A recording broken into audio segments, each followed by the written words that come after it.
ગોપાલ ઇટાલિયાની ટક્કર કિરીટભાઈ પટેલ સામે છે જ નહીં, આખા એન્ટાયર ભાજપ સામે છે, નંબર 1. અને એમાંય ખાસ કરીને જયેશ રાદડિયા સામે. ભારતીય જનતા પાર્ટીએ ટિકિટ ભલે કિરીટ પટેલને આપી હોય, પણ એને જીતાડવાની જવાબદારી સોંપી જયેશભાઈ રાદડિયાને. શું કામ? કિરીટભાઈ પટેલ પણ સહકારી ક્ષેત્રના નેતા છે, અગ્રણી છે. જયેશભાઈ રાદડિયા તો સમૂચા સૌરાષ્ટ્રના સૌથી મોટા સહકારી અગ્રણી છે. એનો પડ્યો બોલ સહકારી ક્ષેત્રના લોકો ઝીલી લે, કારણ કે મોટા ભાગના લોકો લાભાર્થી હોય છે. લોન થી માંડી અને જેટલી પણ સહાય જોતી હોય એમાં સહકારી ક્ષેત્રમાં જયેશ રાદડિયા બોલે સરો નિહાલ સત શ્રી અકાલ, એના જેવી વાત છે. એટલે લડત જે છે એ ગોપાલ ઇટાલિયા વર્સિસ ભારતીય જનતા પાર્ટી અને વિથ જયેશ રાદડિયા. ભાઈ કિરીટ પટેલ તો મોહરો, એ જીતી જાય તો પક્ષ જીતશે, કિરીટભાઈ નહીં જીતે. અહીંયા હારી જાય તો આમ આદમી પાર્ટી નહીં હારે, ગોપાલ ઇટાલિયા હારશે. મેં કીધું વ્યક્તિ વર્સિસ દલ એટલે કે પક્ષ, એની આ લડત છે.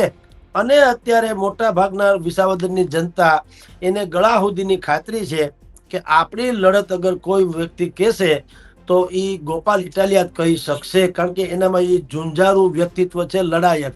કા મરજો ને કા મારજો ને પીઠમાં દેજો લગાર, સૈયર મેણા મારસી તો કાયર લરની નાક. આંગળી ઊંચી કરનારો ગોપાલ ઇટાલિયા નથી, એવી માન્યતા ન્યાની વિસાવદરની જનતાએ પકડી લીધી છે. તમે સોશિયલ મીડિયાના એકાઉન્ટમાં જાઓ અને તપાસ કરો ગોપાલ ઇટાલિયાના પ્રવચનથી માંડીને કાંઈ, અને ભારતીય જનતા પાર્ટીએ જેને ટિકિટ આપી છે ભાઈ કિરીટ પટેલ એના વિશે, કે આમ આદમી પાર્ટીએ જેને ટિકિટ આપી, અરે કોંગ્રેસે જેને ટિકિટ આપી છે નીતિનભાઈ, એના વિશે તમે સર્ચ કરો. સોશિયલ મીડિયા જે છે એ રોજે રોજ થનારી ચૂંટણી છે એમ કહો તો હાલે. જનમત શું છે તમે સોશિયલ મીડિયામાં ખગોળો તો તમને ખ્યાલ આવી જાય. તો અત્યારે ઓવરઓલ તમે ચિત્ર જુઓ તો ગોપાલ ઇટાલિયા અહેડ એટલે કે સૌથી આગળ છે. એક સમયે એવું લાગતું હતું પૂર્વિનભાઈ કે ભારતીય જનતા પાર્ટી છે એ ગોપાલ ઇટાલિયાનું માથું ભાંગે એવું, અથવા તો મોરે મોરો ટકરાઈ જાય એવું વ્યક્તિત્વને ઉતારશે. એનું નામ હતું ભાઈ જસુમતીબેન સૌજીભાઈ કોરાટ. સૌજીભાઈ કોરાટ મિનિસ્ટર હતા, તે એમના પત્ની શ્રી. પણ એવો કઈ પ્રયોગ ન કર્યો અને કિરીટભાઈ ટિકિટ લઈ આવ્યા, ઇન્વર્ટેડ કોમામાં કિરીટભાઈ ટિકિટ લઈ આવ્યા, એને ટિકિટ દીધી પક્ષે. હવે જીતાડવાની જવાબદારી જયેશભાઈ થી માંડી રાઘવજી પટેલ, કુંવરજી બાવળિયા, હીરાભાઈ સોલંકી, બધા ધારાસભ્યો, સંસદ સભ્યો, સ્વયં મુખ્યમંત્રી આજે ત્યાં ગયા છે.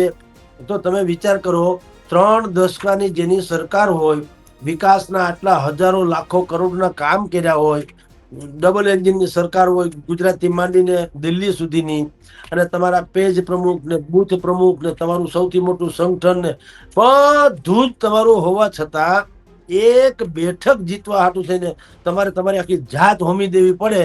એનો અર્થ શું થયો કે કાંઈક સમથિંગ ઇઝ રોંગ, લોકોના મગજમાં કંઈક જુદું છે. તમારે પરાણે સિંહના મોઢામાંથી હરણ પાછું ખેંચી લેવું છે. એટલે આ જીત જે છે તમારે આંચકી લેવી છે, જીત મેળવવી નથી. હવે જોઈએ છે એમાં કોણ સફળ થાય, કારણ કે આફ્ટર ઓલ તો બધું જ મદાર દારો મદાર જેને કહેવાય એ જનતા ઉપર છે. ભારતીય જનતા પાર્ટી ઉપર નથી, ભારતીય જનતા ઉપર છે, એટલે કે વિસાવદરની પ્રજા ઉપર છે. એ નક્કી કરશે શું થાય. ફાઇટ એકદમ બિલકુલ ટફ ફાઇટ થવાની, ભયંકર ફાઇટ થવાની. પણ આ વાત બહુ જ સાંકેતિક છે કે કડી અને વિસાવદરમાં ભાજપ અરે કોંગ્રેસ અને આમ આદમી પાર્ટી ભલે આમને સામને છે, પણ એક સમજૂતીના ભાગરૂપે બેયે સોફ્ટ જે દ્રષ્ટિકોણ જે અપનાવ્યો છે, જેથી કરીને મેઇન ઉમેદવાર જે છે એને નુકસાન ન પહોંચે. એટલે સીધી રીતે ગઠબંધન નથી, પણ તુમ અગર મુझको ન ચાહો તો કોઈ બાત નહીં, કિસી ઓર કો ચાહો તો મુશ્किल होगी, એ ટાઈપનું સમીકરણ છે. ઓ વાત નહીં એક વાત.